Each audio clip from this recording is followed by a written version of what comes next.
Salut les amis, salut tout le monde et bienvenue une fois de plus sur votre chaîne d'information préférée, Club Info.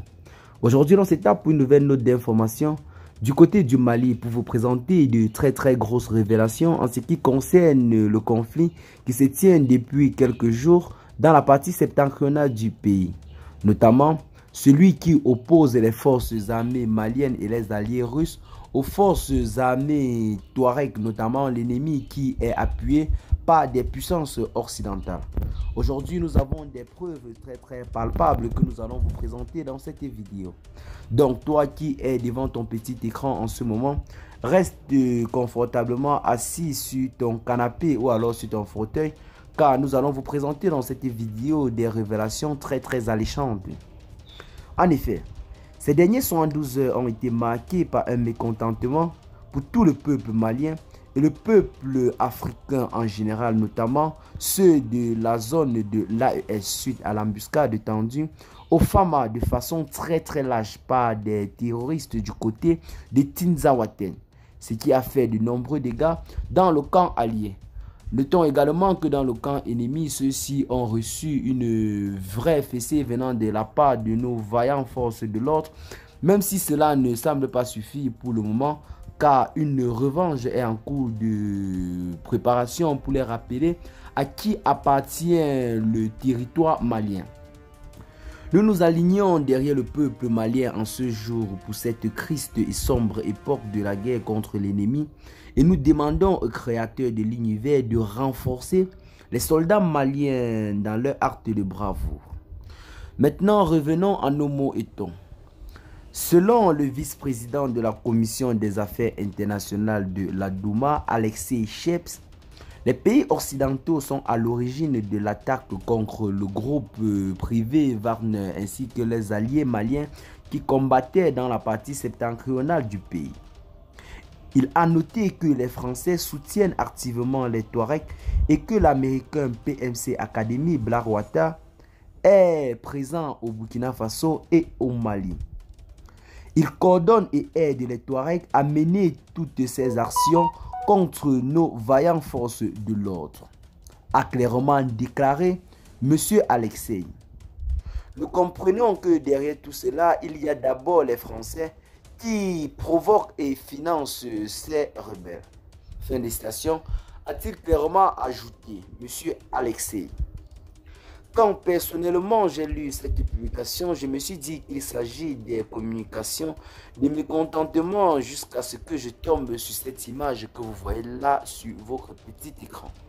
Une image qui montre clairement les rebelles du groupe Touareg tenir dans leurs mains le drapeau ukrainien et affirmer haut et fort qu'ils sont soutenus et financés par cette puissance.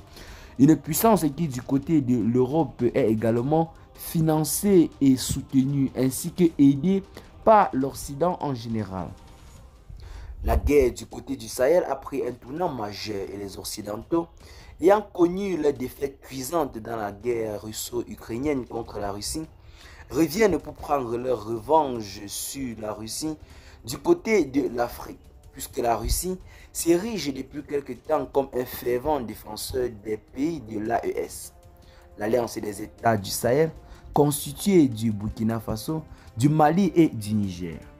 Ça, c'est l'explication la plus simple que l'on peut donner à ce conflit qui se tient depuis quelques jours dans la partie septentrionale du pays, à quelques kilomètres seulement de Kidal, une localité récemment récupérée par les forces armées maliennes entre les mains du mouvement de l'Azawad. Alors, on peut affirmer haut et fort que le terrorisme est bel et bien fini au Sahel. Il ne reste plus qu'un règlement de compte, une guerre revancharde et une irradiation d'une guerre géopolitique. Aujourd'hui, les rebelles assurent haut et fort qu'ils sont des Ukrainiens, qu'ils sont soutenus par des Occidentaux. Une chose véritablement regrettable. Maintenant, ce qui nous hante davantage, c'est les gesticulations de certains parmi nos frères, notamment du côté de la Côte d'Ivoire, du Bénin et dans plusieurs autres pays. Ils ont publié des vidéos des pertes de l'armée malienne et russe. Mais je le dis et je le répète, faisons beaucoup attention à ceci. C'est pourquoi un vieux me disait qu'on n'est pas noir pour rien. L'Africain qui se réjouit de la mort de ses frères juste parce qu'ils ont un président qui a décidé d'être patriote et révolutionnaire. Sachez une chose, nos grands-parents disaient que la pommade je cite, si la pommade est finie, on fait appel à lui destiné à la consommation. On ne le souhaite à personne, mais demain, ça peut être toi qui regardes cette vidéo, qui est confronté à cette situation à laquelle sont confrontés nos vaillants soldats actuellement sur le terrain des opérations, ainsi que les populations civiles qui vivent dans le coin et partout dans les alentours. Eh bien les amis, j'espère que vous avez aimé ces révélations très impressionnantes venant de la part d'un de nos confrères. Dites-nous massivement en commentaire ce que vous en pensez de cette situation qui sévit depuis quelque temps du côté du Mali. Ce qu'il faut retenir ici, c'est que malgré la défaite des forces armées maliennes sur plusieurs terrains des opérations, ceux-ci ont infligé une grosse perte aux terroristes qui ont perdu, notamment en matériel militaire et ainsi que en nombre dans leur rang. L'on dénombre près de 250 ennemis qui ont été officiellement mis hors d'état de nuit par les forces armées maliennes qui combattaient conjointement avec les forces armées russes.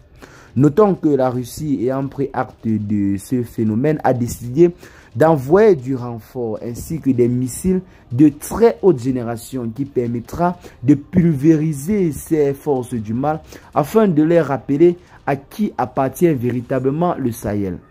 En ce moment même, l'on note un grand déploiement des renforts dans la zone, mais les forces du mal semblent avoir véritablement fui les lieux pour partir comme d'habitude se retrancher du côté de l'Algérie.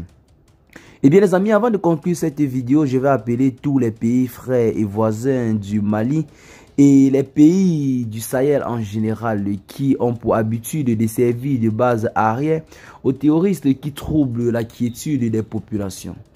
Sachez qu'un jour, ça pourra être vous et vous payerez le prix fort.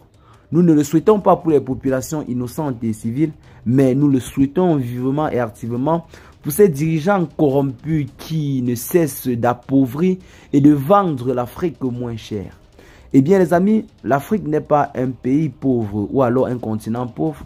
C'est juste des dirigeants mal aguerris qui ne cessent de l'appauvrir. Qu'est-ce que vous en pensez pour ce qui est de cette petite note d'information? Partagez donc massivement la vidéo avec vos amis si vous l'avez notamment trouvée intéressante. Abonnez-vous à la chaîne si ce n'est pas encore fait. Et à très bientôt les gars pour de nouvelles notes d'information. Ciao.